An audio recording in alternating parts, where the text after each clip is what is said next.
Hi, everyone. Welcome. And thank you for joining us at the Glenwood Public Library today as we do a DIY Dia de los Muertos craft, or Day of the Dead holiday. So for that tradition, what we're going to do today is make a super simple craft. I promise it probably won't take more than 5 or 10 minutes of your time.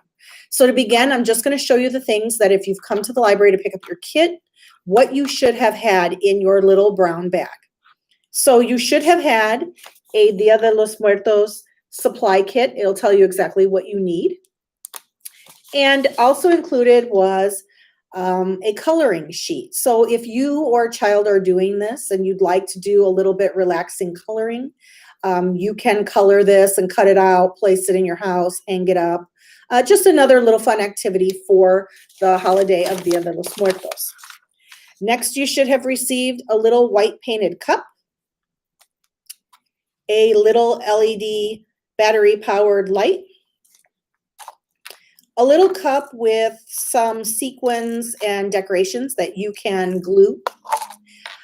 Things you will need from home to complete this craft would be some glue, and if you have Sharpie markers at home, the more colors, the better. Now, you can use paint markers if you have them. Not quite sure how regular markers will work, but they're worth a try if they're a more permanent. I wouldn't do a washable marker. I don't think it'll do well, but Sharpies are excellent for this craft. So what you're going to do is, if you're doing this craft at home and you want to make additional ones, if you have plastic cups that are already white, please use those. It'll make your life so much easier with this craft. If not, if you have even gallon jugs, you can fill them with paint and paint the inside, or you can paint the outsides of them to do this if you want to make them on a larger scale. Otherwise, any kind of little plastic cup that is white, or if you need to paint it white like these were, will do. So what you'll start out doing is, and you can use the little pictures that are on your instruction sheet. You can use these, or you can even use the coloring page to give you, to give you ideas of designs to put on your sugar skull.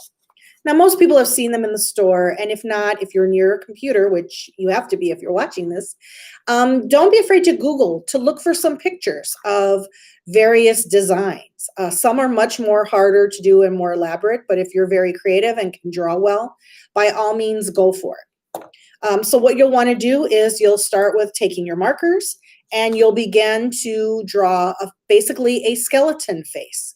That'll be the basis of it. And then what you'll end up doing is after you begin drawing on your cup, you'll start your little face, and then you can start to incorporate flowers. Marigolds are very popular in Mexico. A lot of them are put on the graves and on the little altars in memory of loved ones. And so if you can draw some little flowers on your sugar skull, some little crosses, hearts, those are very popular, placed strategically on the faces. So I drew one already to give you an idea. What I did was I just made the little black eyes.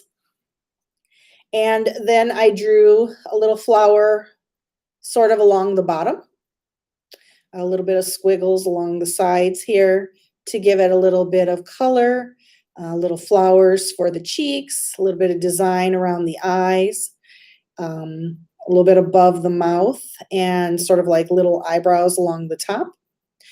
You can make as many as you want. Of course, you've only received one in your kit.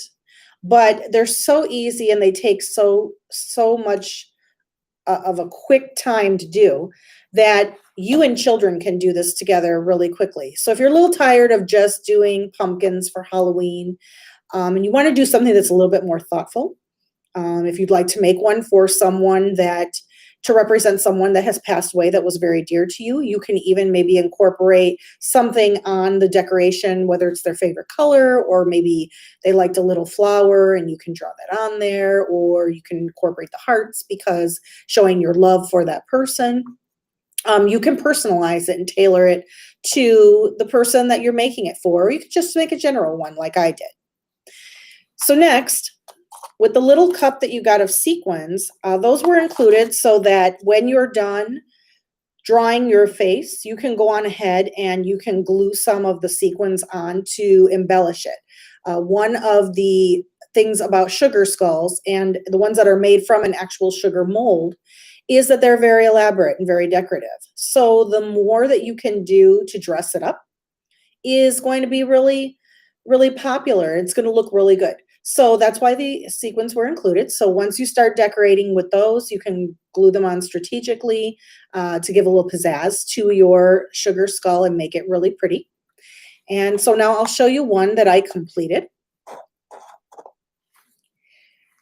So this is the one that I completed.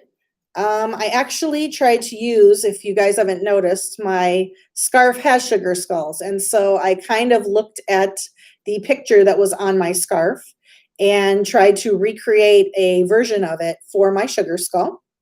And then you can see where I took the little sequins that I had. Mine were flower shaped and a leaf, and I put one up towards the top. And then I also placed one towards the bottom, and I glued those on and allowed them a little bit of time to dry. Once they are dry and your ink as well as your embellishments are dry, then go on ahead and grab it. And then what you'll do is on your little light, you'll have a little orange piece of plastic. You'll want to pull that out to enable your little light to light up. So we'll go on ahead and do that now. And we will turn it on. And then you will place it underneath your, you'll place it underneath your little sugar skull. And of course, if it was dark in here, you would see it lightly glow. And so you can do that for Day of the Dead to do your own little commemoration for someone that is special to you. Or you can use it as a Halloween decoration. Again, in the States, it's becoming a little bit more popular just because it is kind of festive with the bright colors and all the embellishment. Whatever you choose to do with it, please enjoy and don't be afraid to try to make more of them. You can get very creative with them and make them all different. You can use as many colors and as many embellishments as you'd like. And we'd love to see your creations. If you send them to us via Facebook, we'd love to see those and see how your craft came out. Again, thank you so much for joining us. Like I said, this was a very simple craft. There wasn't much to it. Please share it with any children that you have. Children love to do stuff like that. Again, share with us on Facebook. If you make some that come out really awesome with your family, we'd love to see them. Don't forget to like our page as well as subscribe to get notifications so that way when we offer virtual programming, you'll be in the know and you'll know when something new is posting. Again, thank you so much. Please be safe this Halloween. I don't know if anyone is going out trick-or-treating, but please practice safety if you do decide to go out or celebrate in your own home with your own family in your very own special way. Thank you again.